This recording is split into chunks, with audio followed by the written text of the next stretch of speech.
दोस्तों नमस्कार। वृश्चिक राशि वाले मेरे मित्रों, आप सभी का आपके अपने YouTube चैनल में बहुत बहुत स्वागत है। यह सच्चाई सुनकर आपकी आंखों से आंसू ना आ जाएं तो फिर कहना, क्योंकि हम आपको बता दें कि आपके जीवन में अब वो घड़ियां आने वाली हैं जिसका आपने जीवन भर इंतजार किया है। आपके त्याग, आपकी मेहनत और आपकी परीक्षा की घड़ियों का अब आपको परिणाम प्राप्त होने जा रहा है। हम आपको बता दें कि आपने अपने जीवन काल में खुशियों भरे दिन बहुत ही कम देखे हैं। जब भी आपके जीवन में खुशियां आती हैं तो लोगों की नज़र आपको तुरंत लग जाती है और बहुत जल्दी खुशियों के पल समाप्त भी हो जाते हैं। और कई बार तो आपके जीवन में कुछ घटनाएं इस प्रकार की घट गई हैं कि आप समझ ही नहीं पाए हैं कि आपके साथ यह हो क्या रहा है। तो आपने बड़ी मेहनत से अपने जीवन को व्यवस्थित किया, थोड़े बहुत खुशियों के पल आपके जीवन में आए, तभी अचानक सब कुछ आपके हाथों से फिसल गया और आप फिर से दुख और तकलीफों में पड़ गए। यही हाल आपके जीवन में पैसे का भी रहा है। आपने पैसा तो कमाया है, लेकिन आपका पैसा कभी भी आपके मन के अनुसार खर्च नहीं हुआ है। अधिकतर आपका पैसा फिजूल खर्ची में ही चला गया है। बाद में आप सोचते हैं कि आपने इतनी मेहनत से जो धन कमाया, जो पैसा कमाया, वह आप उपयोग ही नहीं कर पाए, फिजूल खर्ची में चला गया, अनावश्यक खर्चों में चला गया। जी हाँ दोस्तों, आपके राशि की जातकों की खूबी ही यही है कि आप मेहनत बहुत करते हैं, सुख समृद्धि अपने जीवन में लाने की कोशिश भी बहुत करते हैं, लेकिन उस सुख समृद्धि का, धन दौलत का, रुपए पैसे का लाभ हमेशा दूसरे ही उठाते हैं। लेकिन इसमें भी आपको कोई बुराई महसूस नहीं होती है, क्योंकि आप दिल के बहुत ही साफ इंसान हैं और आप अपनों की खुशियों में ही खुद की खुशी समझते हैं। और आपको जब अपनों के चेहरों पर हंसी दिखाई देती है तो बहुत सुख प्राप्त होता है, बहुत अच्छा लगता है। लेकिन इसमें तकलीफ आपको तब प्राप्त होती है जब आपके अपने ही आपकी भावनाओं की कदर नहीं करते हैं, आपकी पीठ के पीछे आपके बारे में कुछ ऐसी बातें बोलते हैं जिन्हें सुनने के बाद आपको बहुत पीड़ा प्राप्त होती है। ऐसी चुभने वाली बातों की उम्मीद आप अपने अपनों से नहीं करते हैं। लेकिन आपके स्वभाव की बहुत बड़ी खूबी यह है कि आप सब कुछ जानते हुए भी अनजान बनने का दिखावा करते हैं, इसमें कामयाब भी हो जाते हैं और अपने चेहरे पर एक मुस्कुराहट हमेशा बनाकर रखते हैं। आप कभी भी उन लोगों को यह एहसास नहीं होने देते कि आपने उनके बारे में सच जान लिया है।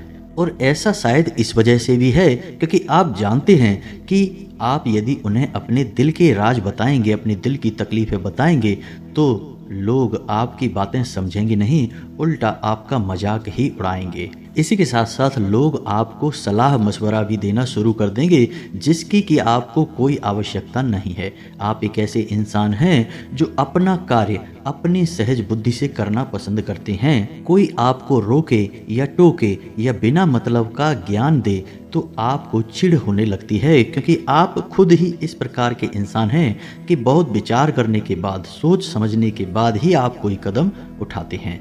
लेकिन ऐसा तो मुमकिन नहीं कि आपको हर एक कदम पर कामयाबी मिल जाए। तो जब आपका काम खराब हो जाता है तो फिर आपके अपने ही ताने मारने लगते हैं और इन्हीं तानों को सुनकर आपका दिल छलनी हो जाता है, आपका दिल टूट जाता है। लेकिन आप इन सब तकलीफ़ों से बहुत जल्दी बाहर भी आ जाते हैं, क्योंकि आप एक आशावादी इंसान हैं। आप उम्मीद कभी भी नहीं छोड़ते हैं और ईश्वर में भी आपकी गहरी आस्था है। यह बात ज़रूर है कि कभी कभी क्रोध में या आवेश में आकर आप ईश्वर से भी नाराज़गी दिखाने लगते हैं, गुस्सा दिखाने लगते हैं, लेकिन मन ही मन आपको अपने आराध्य पर, अपने ईश्वर पर पूरा भरोसा है। तो अब आपके आराध्य ने, आपके ईश्वर ने आपके दिल की बात सुन ली है और आने वाले पितृपक्ष में आपके जीवन में 3 बड़ी घटनाएं घटने जा रही हैं, जिनका यदि आपने ठीक तरह से उपयोग कर लिया तो आपके आने वाले जीवन काल में कोई भी समस्या नहीं आएगी।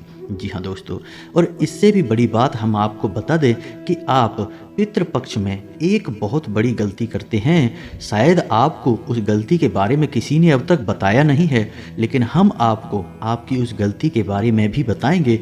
साथ ही साथ आप उस गलती को कैसे सुधारेंगे और इस पितृपक्ष में आप कैसे उस गलती को सुधार कर अधिक से अधिक लाभ ले पाएंगे, ताकि आपके आने वाले जीवन काल में आपको सुख समृद्धि भरपूर प्राप्त हो, माता लक्ष्मी का पूरा आशीर्वाद प्राप्त हो, और इससे भी बड़ी बात कि आपके पितृ पूर्ण रूप से तृप्त हो जाएं, आपको आशीर्वाद दें। क्योंकि दोस्तों एक बात याद रखना कि यदि आपके पितृ अतृप्त हैं, चाहे वह आपने जानबूझकर किया हो, चाहे अनजाने में गलती से ही किया हो, लेकिन आपके पितृ यदि आपकी किसी भी बात से असंतुष्ट हैं, अतृप्त हैं, तो फिर आप किसी भी भगवान की पूजा पाठ करिए, कोई भी बड़े से बड़ा अनुष्ठान करिए, आपको उस अनुष्ठान का, उस पूजा पाठ का कोई भी फल प्राप्त नहीं होगा। आपने देखा होगा कि जब भी आप अपने घर में कोई पूजा पाठ करवाते हैं किसी ब्राह्मण या पंडित के द्वारा, तो आपने सुना होगा कि जब आपकी पूजा पाठ आरंभ करवाते हैं पंडित जी, तो 3 मंत्र हमेशा सबसे पहले उच्चारण करते हैं। पहला, स्थान देवताभ्यो नमः, यानी जिस स्थान पर पूजा हो रही है उस स्थान पर जो भी देवता उस समय मौजूद हैं उन्हें नमः। दूसरा, कुल देवताभ्यो नमः, यानी आपके कुल के जो भी देवी या देवता हैं उन्हें नमः। तीसरा, पितृ देवताभ्यो नमः। जी हाँ दोस्तों, क्योंकि पितृ आपके बहुत महत्वपूर्ण हैं, पितृ असल में देवता हैं। अब यहाँ पर आपको इस बात का पुख्ता प्रमाण मिला कि बिना पितृ की पूजा किए आप किसी भी देवी देवता की पूजा कर लेंगे, उसका फल आपको प्राप्त नहीं होगा। अब पितृ की पूजा कैसे करनी है, यह एक सामान्य सा प्रश्न होगा जो आपके मन में आ रहा होगा। तो कोई विशेष विधान नहीं है, बस आपको अपने पितरों को याद कर लेना है किसी भी पूजा पाठ के समय और आपकी पूजा पूर्ण हो जाएगी। तो चलिए आज के वीडियो को शुरू करते हैं। आपको बताते हैं कि कौन सी हैं वो 3 बड़ी घटनाएं जो आपके जीवन काल में घटने वाली हैं और इस पितृपक्ष में आपको बहुत बड़े लाभ देने जा रही हैं, यदि आपने उनका सही तरह से उपयोग कर लिया तो वीडियो को प्रारंभ करते हैं। लेकिन इससे पहले आपसे एक निवेदन है कि कमेंट में पूरे भक्ति भाव के साथ जय माँ भद्रकाली लिखना ना भूलें। माता का सीधा प्रेम और आशीर्वाद आपको प्राप्त होगा। याद रखना, जिसके साथ है माता भद्रकाली उसका कोई बाल भी बांका नहीं कर सकता है। तो आइए दोस्तों बात करते हैं और आपको बताते हैं आपके जीवन के बारे में कुछ रहस्यमयी बातें। लेकिन उससे पहले आपको बता दें कि आपके जीवन काल में यह जो समय चल रहा है इसमें ग्रहों की स्थिति कुछ इस प्रकार है कि आपको रुपए पैसे को लेकर थोड़ा सा सतर्क रहने की आवश्यकता रहेगी। जी हाँ दोस्तों, बिना सोचे समझे आप किसी को भी पैसे ना दें। खास तौर से देने के विषय में आपको सतर्क रहने की आवश्यकता है, क्योंकि आपने यदि बिना सोचे समझे किसी को पैसे दे दिए या भावनाओं में बहकर, जो कि आपकी बहुत बड़ी कमजोरी है कि लोग आपको भावुक बनाकर आपसे पैसा ऐंठ लेते हैं। तो यदि भावनाओं में बहकर आपने पैसे किसी को दे दिए तो हम आपको लिख कर देते हैं कि वह पैसा पहले तो आएगा ही नहीं, और यदि आएगा भी तो बहुत अधिक बुराइयां करवाने के बाद ही आपके पास वापस आएगा। जी हाँ दोस्तों, तो इससे बेहतर यह होगा कि आपसे यदि कोई किसी प्रकार की पैसे की मदद मांगता है तो आप उसे इस पितृपक्ष में टाल दें, यानी आने वाले 15 दिनों तक आप किसी भी प्रकार का पैसे का लेन देन ना करें। जितना संभव हो कम से कम करें। दूसरी महत्वपूर्ण बात यह रहेगी कि आपको अपने कार्यस्थल पर, यदि आप नौकरी करते हैं तो अपने कार्यस्थल पर अपने उच्च अधिकारियों पर नज़र रखनी होगी। हम आपको बता दें कि आपकी कार्यशैली कुछ इस प्रकार की है कि आपके सहकर्मी ही आपसे जलते हैं और आपके बारे में अनाप शनाप बातें पीठ के पीछे करते हैं। और इस समय जो आपकी ग्रहों की स्थिति है वह इस प्रकार की है कि आपके पीठ के पीछे कानाफूसी निश्चित तौर पर होगी, और इसका जो दुष्परिणाम है वह आपके ऊपर आएगा, यानी आपके उच्च अधिकारियों के कान भरे जा सकते हैं। तो आपको जितना हो सके अपने उच्च अधिकारियों से प्रेम पूर्ण बर्ताव करना है और उनके संपर्क में ही रहना है, ताकि यदि आपके खिलाफ कोई उनके कान भरे तो उन्हें विश्वास ना हो। यानी आप अपने उच्च अधिकारियों से अधिक प्रेम पूर्ण बर्ताव करके उन्हें अपने पक्ष में रखने की कोशिश करें। अब सबसे महत्वपूर्ण बात जिसका आपको विशेष ख्याल रखना है, क्योंकि आपके राशि में राहु का गोचर कुछ इस प्रकार का हो रहा है कि आपकी मानसिकता दूषित हो सकती है। जी हाँ दोस्तों, राहु एक छाया ग्रह है, एक राक्षस ग्रह है, यह हानि अधिक करवाता है, लाभ कम दिलवाता है। जी हाँ दोस्तों, तो आपको थोड़ा बहुत मति भ्रम हो सकता है। अब यह मति भ्रम किसी कारण से भी हो सकता है, यानी कि कोई आपका साथी संगी ऐसा होगा जो आपको किसी गलत कार्य को करने के लिए प्रेरित करेगा, या फिर परिस्थितियां ही ऐसी बन जाएंगी कि आपको गलत काम करने की प्रेरणा प्राप्त होगी। लेकिन याद रखना कि राहु धोखेबाज ग्रह है। आप जैसे ही किसी गलत कार्य में आगे बढ़ेंगे, आपकी हानि हो जाएगी। राहु पर आप पूर्ण रूप से भरोसा नहीं कर सकते हैं, क्योंकि राहु एक छाया ग्रह है, यह कोई वास्तविक ग्रह नहीं है। तो इसका प्रभाव बहुत जल्दी आता है और बहुत जल्दी हट जाता है, यानी कि यह जितनी तेजी से आपके जीवन में आएगा उतनी तेजी से आपके जीवन से चला भी जाएगा, लेकिन आपका नुकसान बहुत बड़ा कर जाएगा। जी हाँ दोस्तों, तो इस पितृपक्ष में आपको थोड़ा सा संभल कर रहना है और किसी भी प्रकार के प्रलोभन से या अनैतिक कार्य से दूरी बनाकर रखनी है। जैसे ही आपको किसी भी प्रकार का लालच कोई दे या कोई ऐसी घटना आपके जीवन में घटने लगे, आपको हमारी बात याद आ जानी चाहिए कि यह राहु का प्रभाव है। लेकिन यह बहुत अधिक समय तक नहीं रहेगा, बहुत ज़्यादा रहेगा तो 24 घंटे के लिए ही होगा। लेकिन इस 24 घंटे में यह आपसे ऐसे काम करवा देगा कि आने वाले जीवन में आप उस काम की कीमत बहुत लंबे समय तक चुकाते रहेंगे। इसी के साथ साथ आपको अपने प्रेमी जीवन या दाम्पत्य जीवन का भी ख्याल रखने की आवश्यकता है, क्योंकि वहाँ पर भी आपको परेशानी आने के अवसर प्राप्त हो रहे हैं। तो कुछ ऐसे मौके आएंगे जब आपका आपके प्रेमी के साथ बंधन टूट सकता है, झगड़ा हो सकता है, या फिर आपके जीवन साथी के साथ भी आपका विवाद हो सकता है और स्थिति बहुत बुरी हो सकती है। जी हाँ दोस्तों, यह भी प्रभाव राहु का ही रहेगा, क्योंकि राहु के पास शरीर नहीं है, उसके पास केवल दिमाग है और वह दिमाग बहुत ही खतरनाक है। जी हाँ दोस्तों, तो यह तो थी वो सामान्य घटनाएं जिनके लिए आपको सतर्क रहने की आवश्यकता रहेगी।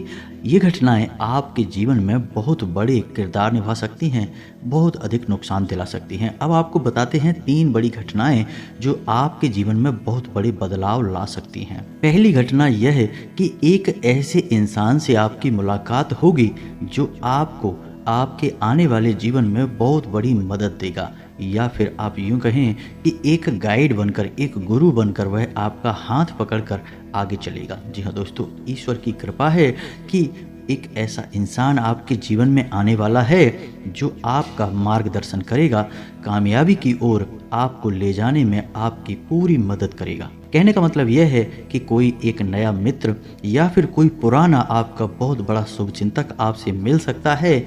व्यापार यदि बिजनेस कर रहे हैं तो आपको नई पार्टनरशिप के ऑफर प्राप्त हो सकते हैं। कहने का मतलब यह है कि एक ऐसे व्यक्ति से आपकी मुलाकात होगी जो आपके लिए बहुत ही शुभ होगा, आपके जीवन में बड़े बदलाव लाने में आपकी मदद करेगा। दूसरी बड़ी घटना आपके जीवन में यह घटेगी कि आपके मन में धार्मिकता का भाव उत्पन्न होगा और किसी विशेष तीर्थ स्थान पर जाने का आपका अवसर बनेगा। जी हाँ दोस्तों, लेकिन तीर्थ स्थान जो भी होगा वह नज़दीकी होगा, दूर का नहीं होगा। तो ऐसे में यदि कोई अवसर आपको प्राप्त हो जाता है या आपके मन में भाव उत्पन्न हो जाता है तो वह ईश्वर की देन है, उसे स्वीकार करें और आगे बढ़ें। तीसरी बड़ी घटना जो आपके जीवन में घटेगी कि आपका एक पुराना विवाद है, कोई बड़ा विवाद है जो बहुत लंबे समय से अटका पड़ा है। उस विवाद में जो रुकावटें आ रही थीं वे अब दूर हो जाएंगी, गति प्राप्त हो जाएगी और कोई ना कोई निष्कर्ष अवश्य ही निकल आएगा जो कि आपके पक्ष में ही रहेगा, जिससे आपके मन में खुशियां ही खुशियां आ जाएंगी। अब विवाद कोई प्रॉपर्टी का भी हो सकता है, रुपए पैसे की लेन देन का विवाद हो सकता है, या फिर किसी अन्य प्रकार की चीज़ों का लेन देन का विवाद है। जो भी विवाद है अब वह दूर हो जाएगा और उसका फैसला आपके पक्ष में आएगा। यह एक ऐसी घटना रहेगी जो आपको सुख देगी, आपको शांति देगी। अब आपको बताते हैं वह गलती जो आप अपने हर पितृपक्ष में करते चले आ रहे हैं। शायद इसी गलती की वजह से आपको पितरों का पूरा आशीर्वाद प्राप्त नहीं हो पा रहा है, और जब भी आप अपने पितरों की तृप्ति के लिए कोई कार्य करते हैं तो वह कार्य आपको लगता नहीं है, आपके पितृ संतुष्ट नहीं होते हैं, तृप्त नहीं होते हैं। तो वह गलती क्या है दोस्तों? तो अब आप ध्यान से समझिए। हमारे शास्त्रों में यह वर्णित है कि पितरों का कार्यभार भगवान श्री हरि विष्णु को दिया गया है। यानी कि जब भगवान श्री हरि विष्णु से उन आत्माओं के बारे में विचार करने के लिए कहा गया जो इस मृत्यु लोक से निकल जाती हैं और यहाँ वहाँ भटकती रहती हैं, उनका कोई ठिकाना नहीं होता है। तो भगवान श्री हरि विष्णु चूंकि इस सृष्टि के संचालक हैं, तो उन्होंने पितृलोक का निर्माण किया और पितृलोक के संचालन का कार्यभार सूर्य देवता को दे दिया। तो इस प्रकार भगवान श्री हरि विष्णु पितरों के आराध्य हुए, उनके प्रमुख देवता हुए। इसी प्रकार आप इस बात को भी जानते होंगे, हमने अपनी पिछली वीडियो में भी बताया था कि भगवान श्री हरि विष्णु जब निद्रा में जाते हैं यानी आराम करने के लिए जाते हैं, तो सबसे लंबा समय उन्होंने पितृ को ही दिया है इस सृष्टि को, इस संसार को चलाने के लिए, जो कि पूरा एक पखवाड़ा है। तो आप पितरों के महत्व को समझ सकते हैं, पितरों का भगवान श्री हरि विष्णु से संबंध समझ सकते हैं, कितना गहरा है और कितना बड़ा है। यानी कि पितरों के लिए किया गया कोई भी अनुष्ठान तब तक पूर्ण नहीं हो सकता जब तक कि भगवान श्री हरि विष्णु को याद न किया जाए, उनका सही तरह से पूजन अर्चन न किया जाए। तो अब ऐसे में आप क्या करें, क्योंकि अब तक आपको किसी ने यह बताया नहीं था। आप तो सीधे सीधे अपने पितरों के लिए श्राद्ध करवा रहे हैं, या फिर उन्हें जो भी कोई उपाय बता देता है उन उपायों से तृप्त करने की कोशिश कर रहे हैं, लेकिन पितर आपके तृप्त नहीं होते हैं और आपके ऊपर दोष लगातार बना रहता है। तो अब आपको आने वाले इस पितृपक्ष में क्या करना है कि अपने पूजा घर में भगवान श्री हरि विष्णु के नाम से एक दीपक अवश्य जलाना है। दीपक गाय के घी से बना होना चाहिए और पीतल का होना चाहिए, तांबे का या फिर किसी अन्य धातु का नहीं होना चाहिए। जी हाँ दोस्तों, और इसका सर्वोत्तम लाभ लेने के लिए आप भगवान श्री हरि विष्णु की माता लक्ष्मी के साथ एक फोटो खरीद कर लाइए और उस फोटो का सही तरह से शुद्धता और प्राण प्रतिष्ठा करने के बाद ही पूजन अर्चन शुरू करें। यदि आपके पूजा घर में पहले से ही भगवान श्री हरि विष्णु की माता लक्ष्मी के साथ फोटो है, अलग अलग फोटो में नहीं दोस्तों, साथ में एक ही फोटो में दोनों लोग हैं, तो आप उसी फोटो की पूजा कर सकते हैं। रोज शाम के समय एक दीपक माता लक्ष्मी और भगवान श्री हरि विष्णु के लिए जलाइए। फिर आप अपने पितरों के लिए जो भी अनुष्ठान करना चाहते हैं वही करें। आप देखेंगे कि आपके पितृ आपसे बहुत खुश होंगे, बहुत तृप्त होंगे और आपको बहुत आशीर्वाद भी देंगे। आपने यदि यह क्रिया नहीं की तो आप कोई भी क्रिया करिए, आपके पितृ आपसे पूर्ण रूप से संतुष्ट नहीं होंगे।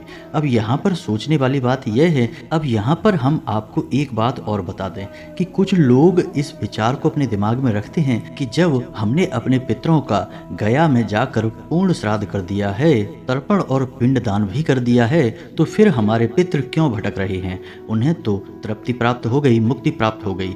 लेकिन दोस्तों हम आपको बता दें कि यह कोई जरूरी नहीं है, यह तो एक नैसर्गिक प्रक्रिया है और हमारे कर्म कांडों का एक भाग है। लेकिन पितरों को तृप्ति प्राप्त होगी या यूं कहें कि मुक्ति प्राप्त होगी जब उनका सही समय आएगा, क्योंकि हर एक इंसान अपने पुरखे पूर्वजों का पूर्ण श्राद्ध, 13वीं और पिंडदान, तर्पण आदि विधि विधान के साथ अवश्य करता है। फिर भी लोगों के पास पितृ दोष क्यों है?